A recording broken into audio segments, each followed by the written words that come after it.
Partiamo da una scena che potresti conoscere molto bene. Apri l'app della banca, guardi il saldo e per un attimo ti fermi. Non è tanto il numero in sé, quella sensazione sottile, quasi fastidiosa, che qualcosa non stia funzionando. Sai che guadagni, ma non sai davvero dove finiscano i tuoi soldi. E allora ti prometti che da domani farai un budget, lo scrivi, lo imposti e dopo 2 settimane è già saltato. Se questo è quello che accade anche a te, resta qui perché nel video di oggi ti spiegherò perché il budget fallisce quasi sempre, soprattutto in Italia, e come evitarlo con un approccio deciso, più consapevole e soprattutto sostenibile nel tempo.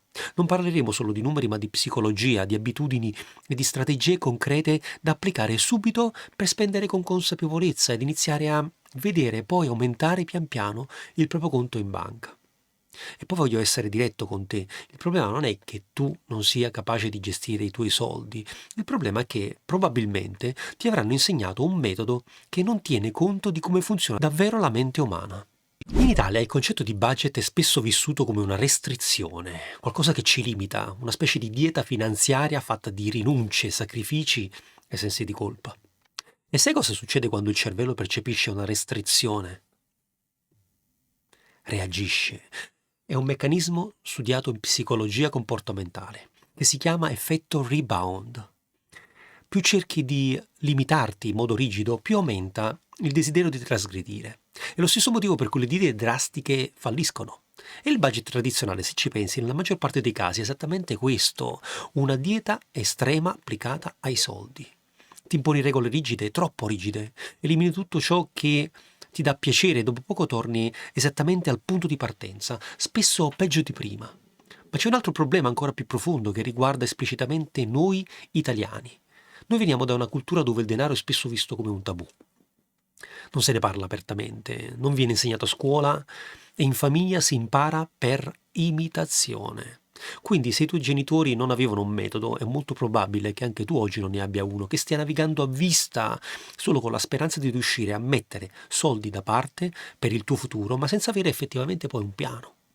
E in un contesto economico come quello attuale, tra l'inflazione, l'aumento del costo della vita, le incertezze lavorative, tutto questo diventa un problema serio che dobbiamo imparare a gestire e a risolvere tenendo conto di 3 motivi principali per cui quasi tutti i budget falliscono. Devi sapere che se continui a vedere il budget come uno strumento di controllo, c'è poco da fare. Lo rifiuterai sempre e questo è il primo motivo. Il segreto è iniziare a vederlo per quello che è davvero, sai, uno strumento per ottenere la nostra libertà finanziaria. Sì, libertà, e ti spiego anche subito perché. Io credo che il vero obiettivo del budget non sia dirti cosa non puoi fare, ma permetterti di fare ciò che davvero conta per te, senza avere poi alcuna ansia. Sai, qui entra in gioco il primo cambio di paradigma, che mi farebbe poi piacere che tu riuscissi a fissare e a fare tuo. Non devi partire dalle spese, devi partire dai tuoi valori. Per questo ti faccio una domanda semplice per aiutarti a chiarire il concetto. Per cosa sei disposto a spendere senza sentirti in colpa? Viaggi, tempo con la famiglia, formazione, esperienze. Quello è il tuo punto di partenza. Fai in modo che sia il tuo punto di partenza, mi raccomando. Sai, navigando in rete ho scoperto uno degli approcci più efficaci, utilizzati anche poi nei paesi del nord Europa, è il cosiddetto value-based budgeting. In pratica, invece di tagliare tutto, si iniziano ad allocare le risorse in base alle proprie disponibilità, in base ai propri valori. Questo cambia completamente la prospettiva, non stai più limitando la tua vita, la stai progettando. Vedi che inizia a avere tutto un senso diverso, molto più etico e sostenibile. Ma come ti ho detto prima, ci sono poi anche altri motivi per cui un budget fallisce. Il secondo è la mancanza di consapevolezza reale delle proprie spese. Sai, molte persone sottovalutano drasticamente quanto spendono, proprio perché non lo sanno, oppure non lo vogliono sapere. Ed ecco perché arrivano sempre a fine mese senza soldi sul conto. È proprio qui che entra in gioco un altro concetto scientifico molto importante che purtroppo ci penalizza, è il bias della sottostima. Sai, il nostro cervello tende ad ignorare le piccole spese ripetute. Il caffè, l'abbonamento dimenticato, l'acquisto online fatto in modo impulsivo. Singolarmente sembrano spese irrilevanti, ma insieme creano un impatto enorme che non possiamo sottovalutare. Sai, all'estero, soprattutto nei paesi come l'Estonia o i Paesi Bassi, l'uso di app di tracciamento automatico delle spese è diventato ormai la norma. Non perché siano ossessionati dai soldi, ma perché hanno capito una cosa molto semplice. Ciò che misuri migliora. E allora voglio darti un esercizio concreto per farti iniziare a gestire anche a te in modo efficace il tuo budget. Nei prossimi 30 giorni traccia tutto, senza giudizio, senza cercare di cambiare nulla, solo osservando come spendi i tuoi soldi. Acquisirai consapevolezza sul modo con il quale poi li spendi. Questo passaggio è fondamentale perché ti permette di uscire dalla percezione e di entrare nella tua realtà. E quando vedrai i numeri inizierai a capire, ma mi raccomando, attenzione, anche qui molte persone sbagliano perché pensano che il budget sia solo una questione di numeri, ma non è così. Questo perché il terzo motivo per cui un budget fallisce è emotivo.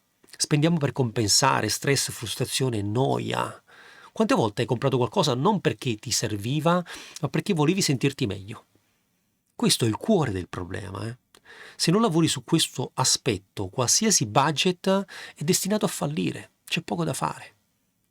Qui però voglio venirti incontro ed introdurti una tecnica molto potente, utilizzata anche in ambito neuroscientifico. Si tratta del ritardo della gratificazione.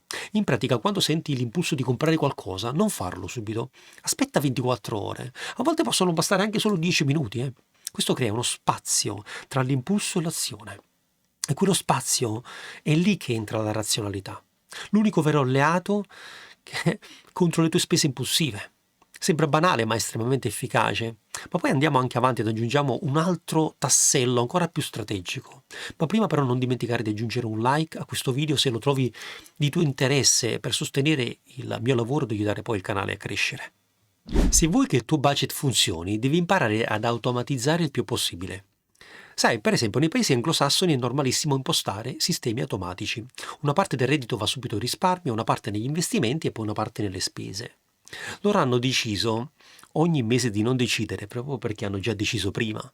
E questo è un gran vantaggio perché elimina uno dei fattori più pericolosi, la fatica decisionale. Sai, ogni decisione che prendi durante la giornata consuma energia mentale. Se devi decidere continuamente se puoi permetterti qualcosa oppure no, prima o poi fallirai. L'automazione ci viene in questo incontro per ridurre questo carico mentale. E allora lascia che ti dica una cosa che potresti fare concretamente per migliorare questo aspetto. Almeno appena ricevi lo stipendio, dividilo, non aspettare la fine del mese, dai ogni euro una destinazione. Anche se sono cifre piccole all'inizio, non importa. Quello che conta è il processo e te lo dico io che sul miglioramento dei processi ci lavoro tutti i giorni. Ma lascia poi che ti insegni un piccolo trucchetto che a me è servito molto e che ti aiuterà a semplificare questa attività. Per avere successo in questo contesto devi inserire nel budget anche il piacere. Sì, hai capito bene, il piacere.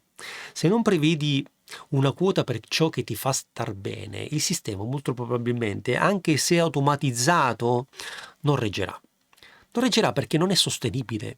Il budget non deve essere perfetto, deve essere realistico. E realistico significa umano. Noi non siamo delle macchine, siamo esseri fragili, sia dal punto di vista cognitivo che emotivo. Siamo soggetti ad errori, ad emozioni contrastanti, a cambi di pensiero dovuti poi al mutare delle condizioni che ci circondano. Ed in tutta questa variabilità ed imprevedibilità dobbiamo imparare a mettere dei paletti che ci aiutino a gestire al meglio la nostra vita, partendo dalla stabilità, compresa quella finanziaria. Bene, ora fermiamoci un attimo e guardiamo la situazione dall'alto. Abbiamo capito che il budget fallisce se è troppo rigido, se ignora la psicologia, se non tiene conto delle emozioni e in ultimo se non viene strutturato come un sistema. Abbiamo visto che la soluzione non è fare di più, ma è fare meglio, partendo dai valori, tracciando le spese senza giudizio, gestendo poi gli impulsi ed imparando ad automatizzare per rendere il sistema più sostenibile. E tutto questo può venire solo cambiando paradigma, imparando a cambiare la nostra mentalità, perché il controllo delle spese non deve essere visto come una privazione, deve essere consapevolezza e la consapevolezza è il primo passo verso la libertà finanziaria.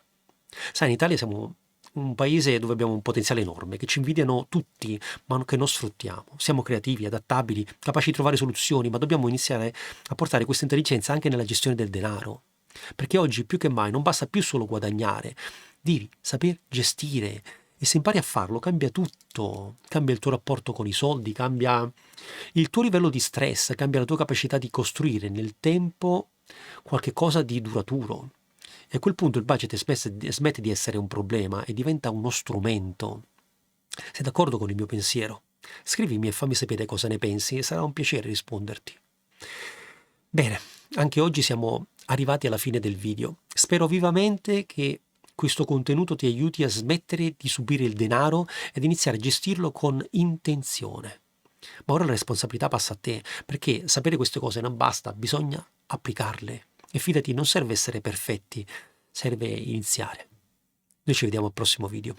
Grazie, a presto.